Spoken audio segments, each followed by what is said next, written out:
Hi friends, it's Jessie here. Welcome back to my channel, or welcome if you are new. For today's video, I'm giving you a debt update for May 2022. So if you want to see how much I was able to pay off in debt this month, then just keep on watching.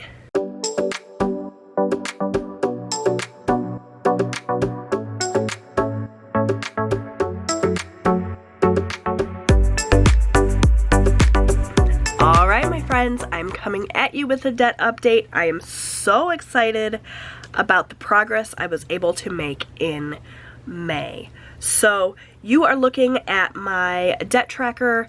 This is in the blue chevron pattern. I have debt trackers available in so many different colors and patterns on my Etsy shop, so I will have my Etsy shop linked down below if you're interested in getting a debt tracker printable. You can purchase it and print it out as many times as you want for each one of your debts. That's what I have done, and I've just been using this to keep track of the payments that I make on each debt. In addition to my debt tracker, I also use a chart from Debt Free Charts. It just is a little visual chart here that I can color in as I make progress each month. I'm really excited about it. And I'm really excited about sharing my progress with you all. So the way that I handle my debt payoff, if you are brand new here and you don't already know, is I make the minimum payments to each one of my credit cards. We currently have 1, 2, 3 credit cards that carry a balance. I make the minimum payments on each one of those cards, and then I take any extra money that I'm able to pay towards debt and I throw it all at one credit card at a time. The one we are currently working on is a Chase card. I started out the year with a balance of $1,533.83 on this Chase card. We've slowly been chipping away at it. And you can see I use a different color combination to color in my chart for each month so I can get a visual of how much I was able to pay off each month. So in January we paid just a little bit more than that in February, a pretty large chunk in March, and then just a smaller chunk in April. So when I fill in the amounts here for May, we'll be able to color in for May. The color combination I'm going to use for May is this kind of pinky orange combination. So this highlighter is the mild liner in orange, and this one is in pink. We'll just color in the amount that I was able to pay in or pay off in May.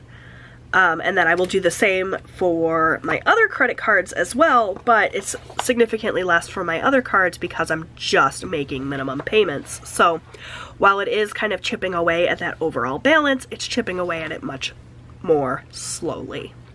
So for May, I'm so excited, you guys.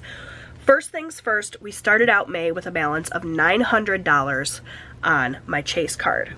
We paid the minimum payment on or around May 15th. And that minimum payment, as always, was $70. Actually going to pull this out so I'm not writing right against these discs.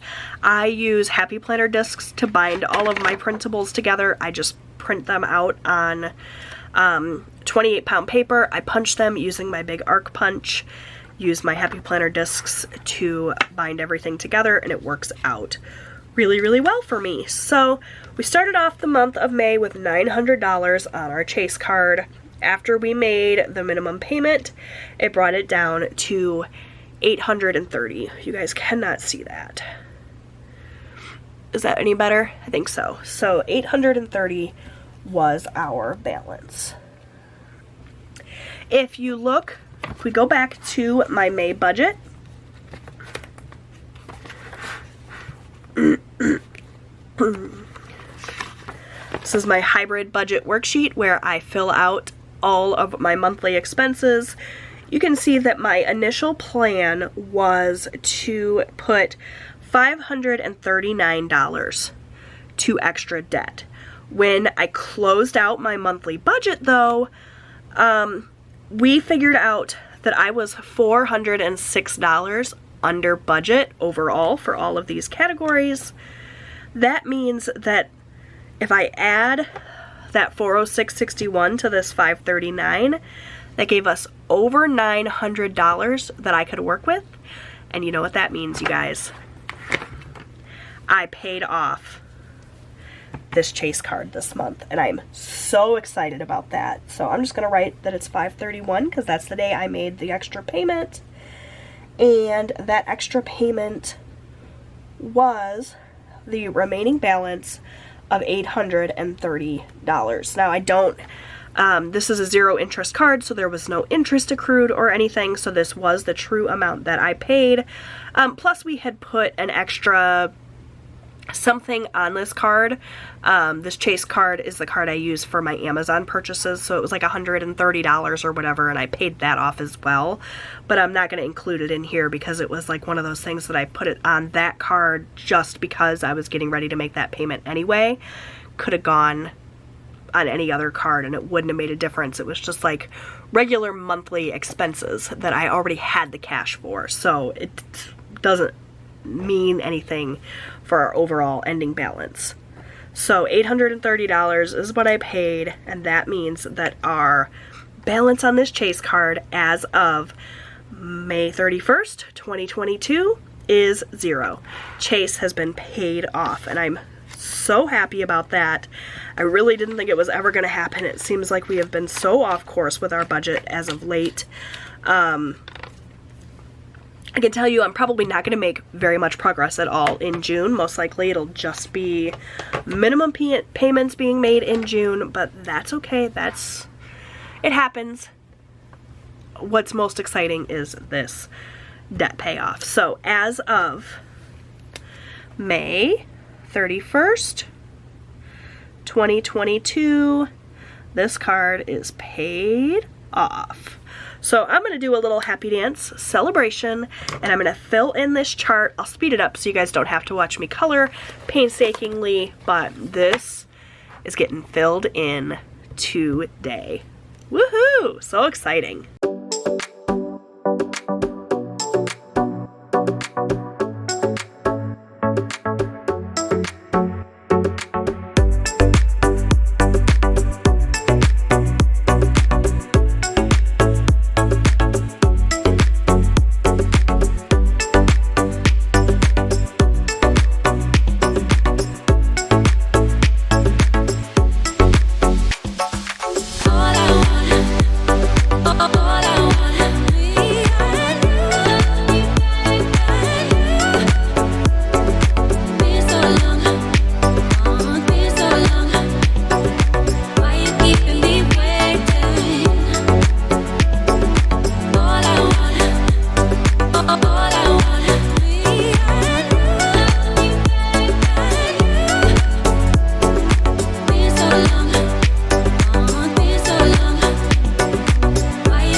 Okay, so I colored that in super sloppy just to kind of get it done, but it's done. It's all filled in. This card is paid off.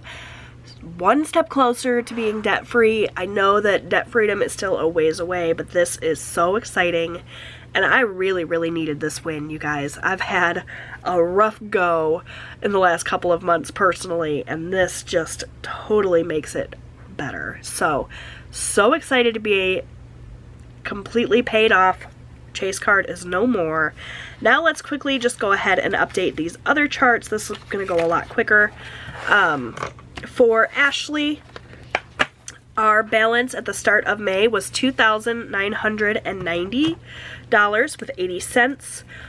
As always, we just made the minimum payment I think this is going to be the next card that we tackle in our debt-free journey, but as I mentioned, might not be making a ton of extra payments to this over the next month or two while I kind of get my sinking funds back in order, because my sinking funds are a mess. We've definitely drained a lot of our sinking funds. So my priority for at least June, maybe July as well, is just going to be to focus on making minimum payments only and putting money away for sinking funds, but still progress a little bit, chipping away a little tiny bit at a time. This card is also on a 0 interest promotion, so it's not accruing any interest, so that's good. So we paid the minimum payment of $156, and that took our balance down from $2,990.80 to $2,834.80. So not a ton of progress, but let's see if we can color anything in. We said 2834. So yeah, we can color down to this middle line here. Little tiny bit of progress, but as I said, every little bit adds up. Just gonna color in these 2 lines quickly. I don't even think I need to speed this up because it's gonna go so quick. Slowly but surely chipping away at this, even with just the minimum payments. Of course, that 0 interest promotion helps. If we were paying interest on this, we wouldn't be seeing quite as much progress. But we have 0 interest on this for, I think, 3 years. This is our Ashley Furniture card, by the way. So we started out the year at $3,614.80, and we have chipped it away, and we are now down to $2,834.80. So that is Ashley Furniture. The last card is our First Merchants Bank card, and when I did this worksheet, somehow I really managed to mess up the amounts here. You can see that this top line is $5,600 and the total balance on the card was $5,787. So I keep saying I'm gonna just make a new chart, and then I always forget to do that. So we're not gonna color anything in here, but I am gonna go ahead and fill in this amount here. So we made just the minimum payment. As you can see, we started out the year with $5,787.52 on this card. The minimum payment is $58. At least that's what the minimum payment started at the start of the year. We've paid it down enough that the minimum payment has actually gone down. And so when I paid it this month, I just paid the minimum payment, not really paying attention. I should have paid the $58 because I like to be consistent with that, but this month I paid $56 because that's how much it said was due, and I wasn't paying close enough attention. I will go back to paying $58 moving forward, but just for this month, it was $56. So if I take the $5,555.52 that we started the month with, and I subtract that $56, our balance is now $5,499.52. So under that $5,500 mark, which is really exciting. Still have a long, long way to go on this debt, but, you know, progress is progress, no matter how small. So next month, I promise I will have a new chart that is filled in properly that I can color, but clearly, you know, we're making very teeny tiny amounts of progress on this card. One of these days we'll be able to tackle it with large amounts, but we're just not there yet, and that's okay. So that is it for my debt update. I want to end the video back here at the start with this chart all filled in. Actually, this was the first card we paid off this year. It was the city card. We paid that off in February. And now in May, we were able to pay off a second card. So we are, well, halfway through the amount of cards that we have, but definitely not halfway through our debt-free journey. Obviously, those last couple of cards have much higher balances than these first couple did, but even so, I'm excited, celebrating this, really, really, really happy with these results. So thank you so much for watching. I hope you enjoyed this video. If you did, will you please give it a big thumbs up? That really helps me out. Don't forget to subscribe. I post new budgeting and lifestyle content here on my channel every single week. I'd love to have you come back, and I'll see you guys next time. Bye, friends.